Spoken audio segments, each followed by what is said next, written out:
Се поизвестно е дека учениците од 1 септември ќе седнат во училишните клупи. Мнозинството анкетирани директори на училиштата, наставници и родители се за повторно отворање на училиштата со настава во училница или комбиниран модел на настава во училницата и учење на далечина, покажува истражувањето Реактор спроведено во јуни и јули од страна на Министерството за образование и наука, Бирото за развој на образованието, УНИЦЕФ и Британската амбасада. Според истражувањето, само 19% се изјасниле за продолжување на наставата на далечина. Министерот за образование денеска изјави дека се прават подготовки за почеток на учебната година од 1 септември. Веќе е изготвен и нов предлог план за тоа како ќе се реализира новата учебна 2020-2021 година.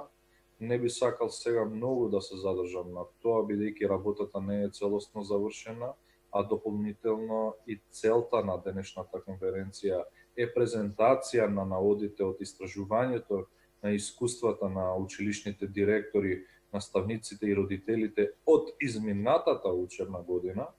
Само ќе кажам дека планот за од септември ќе биде финализиран во следните денови и јавноста соодветно ќе биде информирана за тоа. Важно е да се знае дека во предвид се земени мислењата на сите оние кои се засегнати во овој процес и кои сакаат да дадат придонес кон квалитетот на тој процес. На неопходност од отворање на училиштата посочи и представничката на УНИЦЕФ. Доколку отворањето на училиштата не ни е приоритет, ќе забележиме назадување во образовните придобивки стекнати во последните години.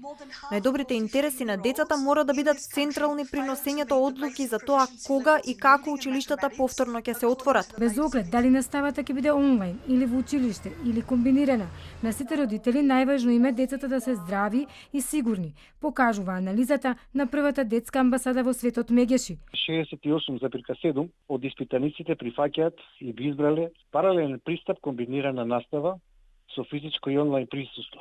Речи се 1/3 или 31,3% не би го избрале овој метод за учење како опција на нивните деца.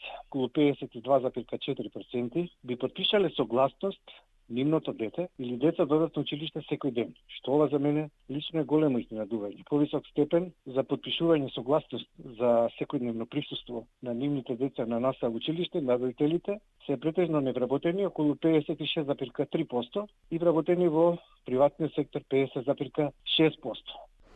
Од народниот правобранител пак упатија порака до Министерството за образование, доколку наставата биде со физичко присуство, тоа да биде според сите протоколи каде ќе бидат опфатени и мислењата и предлозите на институциите, но и на родителите, се во корист на здравието и доброто образование на децата. Ни престои на Министерството за образование и сите други, вклучително и на државата во целина, една одговорна задача да изработи протоколи, доколку се одлучи за физичко присуство во училишта, протоколи кои во секој поглед ќе бидат задоволени стандарди за задоволување, односно за зачувување на здравието, благосостојбата на детето, почитување на неговиот најдобар интерес, но и квалитетно и ефикасно образование по сите сегменти. Одлуката на Министерството за образование за тоа каква настава ќе посетуваат учениците од 1 септември официјално ќе се знае наредната недела.